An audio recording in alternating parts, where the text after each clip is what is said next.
This week, Florida Atlantic comes to town to face the Tigers. Oddly enough, Clemson, Florida State, a noon game. Clemson, Florida State, primetime matchup, 8 o'clock. Um, it wasn't the hottest game that I've ever attended in Death Valley this past weekend. It was not comfortable. So it'll be nice to have a game in Death Valley under the lights, a little bit cooler weather. I hadn't checked the forecast, but I feel like I remember hearing someone say there's going to be nice weather. You will not be attending. You'll be out in Colorado. Is that correct? Yeah, I am. I'm not going to be at this one, which I'm kind of upset about because I realized today when I was talking to one of my coworkers that I don't know that I've been to a night game since the LEDs have been put in. Maybe one last year, but I know I missed the debut game of them. But I might have. You you Well, were at the NC State game last year. yeah, that's right. Okay, so I was there for one, but I haven't. We haven't had many night games since we put a lot of money into getting those lights installed. So I'm kind of sad I'm gonna miss it, but I'll be able to watch it on TV.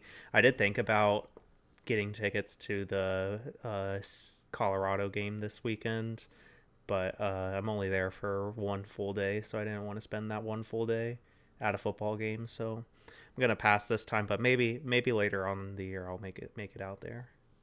Yeah, go out there and check out Coach Prime. So, yeah, it has not been a lot of night games, which I'm excited. Even though it's Florida Atlantic, I'm excited. My brother's coming in town for that game, so it'll be cool having him there.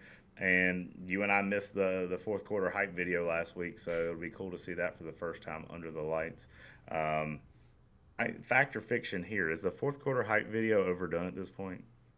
I don't think so because I think they vary it enough each year, and they even update the clips each week to feature clips from the previous week's game. So I'm still fired up by it. Still gets me going in the morning. So I'm just wondering. Yeah, they do reinvent it every year. However, they've hung on to that Coach Batson quote for I don't know how many years now. Um, I don't know if that's in this year's or not. I'd imagine it will be if we're sticking with the last few years. So, regardless, looking forward to it. Um, the two teams have only had one other previous meeting. Clemson won that one, so they're 1-0 in the series.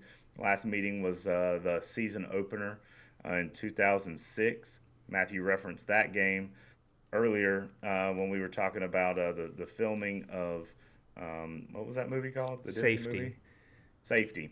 So that was the only other meeting between the two programs. Obviously, Clemson has the win streak there. The spread in this game is 24 and a half points with the over-under set at 52 and a half. Now, I think Florida Atlantic is a step up from the competition you faced last week. I'm a little surprised at the 52 and a half over-under. I did consider taking that for my over. What are your thoughts on that? I almost took it for my over also because if Clemson's offense comes out like they did last week, it's not going to be it's going to be well over. So I mean, even in my pick for the score prediction, I'm going over the spread or not over the spread, but over the plus or minus. So Yeah. Um, as sticking with the theme of this episode, me not getting my picks ready and not posting the Twitter poll, I didn't get a chance to look through all the stats and information for this matchup. But realistically, between these two teams, you only have one prior meeting. I don't know what else there is to say because I'm not a expert on Florida Atlantic. All I know is Tom Herman is the coach, and that is just about it on this end. I did watch a little bit actually of Florida Atlantic in week one. They made it to my quad box at one point, so I did get a chance to watch them. I think they're a good team. I mentioned it at a different episode on this podcast that this is not necessarily a cupcake game. This team is going to come in and try to win this game. So I know Faxon's already mentioned it on the episode. So Tom Herman is going to have this game circled, and he's going to bring those guys in ready. So don't chalk this one up as a W yet. I think Clemson will have the talent to outlast them and handle it, but don't be surprised if it's a little bit closer in the first half at least. If it's close in the first half like it was last week, and I know we're going to perform the way we did in the second half last week, I'll be all right with it. But that was stressful sitting up there in the stands. Yeah, They like I were. mentioned, I mean, that was six straight quarters of losing to Duke and Charleston Southern. I mean, technically we were beating them at half, but if you combine our first six quarter scores, Mhm. we were losing the first six quarters of the season. But it was very, very nice to see Clemson's offense get going a little bit. This competition's a little more stiff, so can't have as slow of a start. But like I said, I think the talent is going to overwhelm Florida Atlantic at the end of the day. Yeah, yeah. I don't know what Dabo. I'd imagine Dabo is someone who takes his pregame speech very seriously. He's got a lot of metaphors, stories, illustrations, whatever. Whatever he said at halftime last week, I'd like for him just to go ahead and right off the bat make that a part of his pregame speech with this team because the way they came out in the second half, night and day difference from the first half. So um, it's another get right week.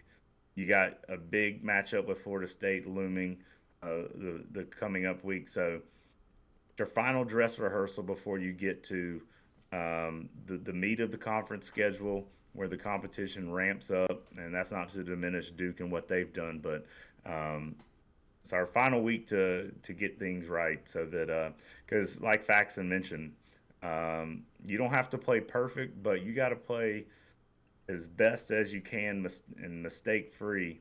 Bonehead penalties, interceptions, things like that are not going to cut it against Florida State. So this is your final attempt with a team with a different jersey on to step it up and iron out some of those wrinkles. Yeah, I mean, I'm really looking for a fast, clean start for this team. That's going to be very encouraging as a fan. Because if we keep these slow starts up, we're not going to be able to get it back against Florida State. If we start slow against them, they're going to run away with it, and it's going to be a 2013 game all over again. So, Yeah. uh, I also want to see us get out with no injuries. That's the biggest thing about playing the kind of out of conference, non-power five opponents is you're risking injuries by doing it. And if we can get out healthy of this week and get some of the guys that are banged up back for Florida State, it's going to be big. But I think we've already talked about this pretty much. But we really need to minimize the turnovers. If we, and like you said in the Factor Fiction, if we go zero turnovers here, this game isn't going to be close. But I don't think we are going to.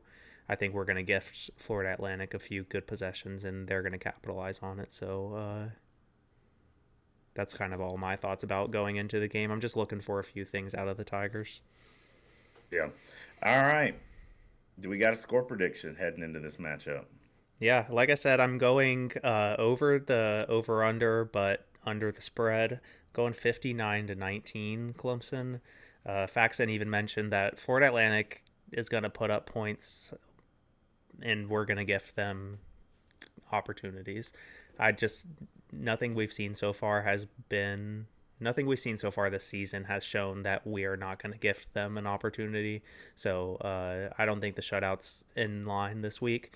19 points. I think that's pretty to be expected at this point from Clemson's defense this year. I am along the same lines. I don't have Clemson covering the spread, but I do see the over hitting. I'm thinking more along the lines of 38-17. Um, seven of those coming off of a turnover at some point. So overall, Clemson wins and wins convincingly. But until I see with my eyes, I know I feel like I say this every week. Until I see with my eyes that Clemson can do something like hold on to the ball, not put it in jeopardy. I'm just going to assume that that's going to be the case. I know in Fact or Fiction I was taking the optimistic side, but let's face it, the odds are something is going to go wrong when it comes to turnovers at some point on Saturday night.